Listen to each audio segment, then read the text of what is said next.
Hello ladies and gentlemen, Rapid Chess here. Today I will show you a game between Foreest and Giri. So Magnus is leading with +4 and most likely he will win. I think 2 rounds remaining, and on the second place is Rapport, who is maybe half point behind. Magnus actually is down 1 ranking point with +4, which is quite amazing.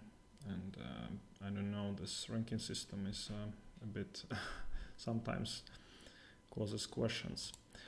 Okay, so Foreest plays d4. I think he's more e4 player, but it's kind of surprise against Anish. E6. Anish plays this all the time. I think g6 is now generally not played by elite players. So bishop b4, Ninja Indian, a3. This is again a surprise. This is, I think, Saemish variation.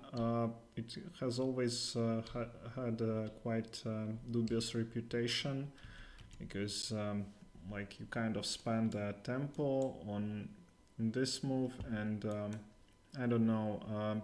I don't really big fan of this c pawn here. Just double pawns, and all other players try to be more flexible. b6, f3. So white gets this huge center and try to use it like to gain a lot of space here and maneuver pieces. But it's not like conventional for today's game. Knight c6, this is the engine move. e4 and knight to f5. So this is actually quite, this game is I think good for education, yeah. I played myself with black this position a lot. Not this, of course, but the idea, yeah, to put knight on a5, bishop on a6, and attack this pawn on c4. And sometimes just white lose it, and then you have an extra pawn. Bishop d3, bishop a6, and queen e2. There is no other way to defend this pawn. You don't want to play c5 really, because you will have this ugly double pawns here. E3 and f4. So this setup, when white plays knight to c3, it actually means that they will have some kind of attack against the king in many instances, which is not really that typical for the all queens games, yeah. But given the center and f4, knight f3 castles, and then white start offense against the king. Queen to a4. So this is very ambitious play by Anish. He's a very ambitious player. He's trying to be nice, but he's really willing to win. As far as I saw him, and this time he like triples his attack against the pawn. But okay, all these pieces, they come from center, and the king is left with only one piece defending. Knight d2, e5. Probably not to give white to play e5 themselves. Castles, castles, takes.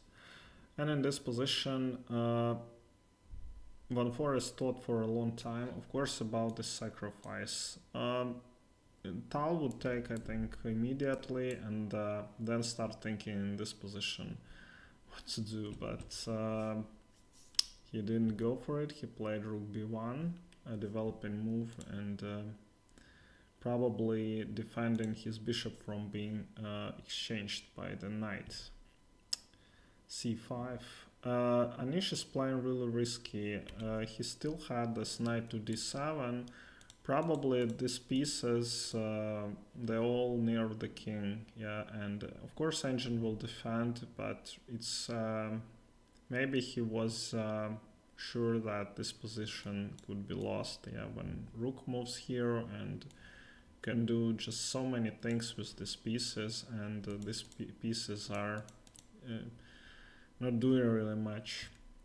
So I think strategically Anish was outplayed. Yeah, he didn't expect this to happen.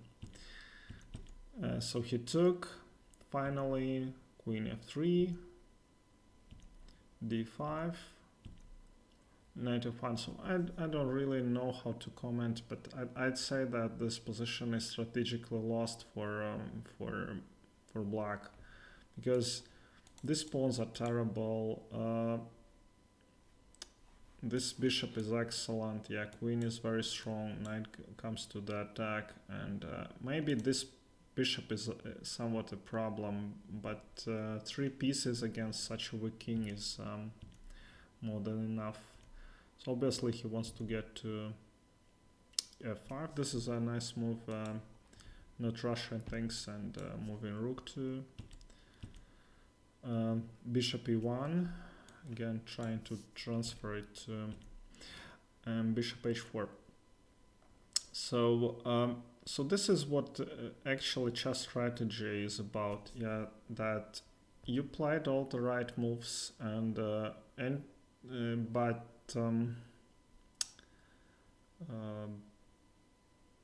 he allowed this sacrifice. Yeah, and strategically he is worse. Yeah, white is +1 down to being down to pawn, so his positional advantage is +3, which is winning advantage. Queen f2.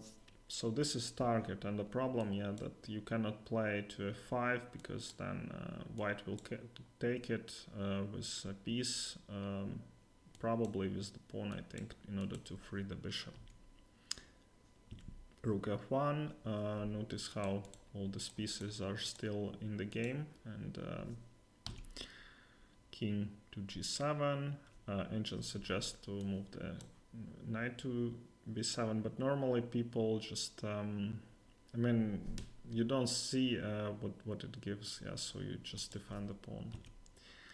And but Foreest attacks very slowly, like spider. Yeah, he just sees that his victim cannot run away, and he just adds pieces to the attack.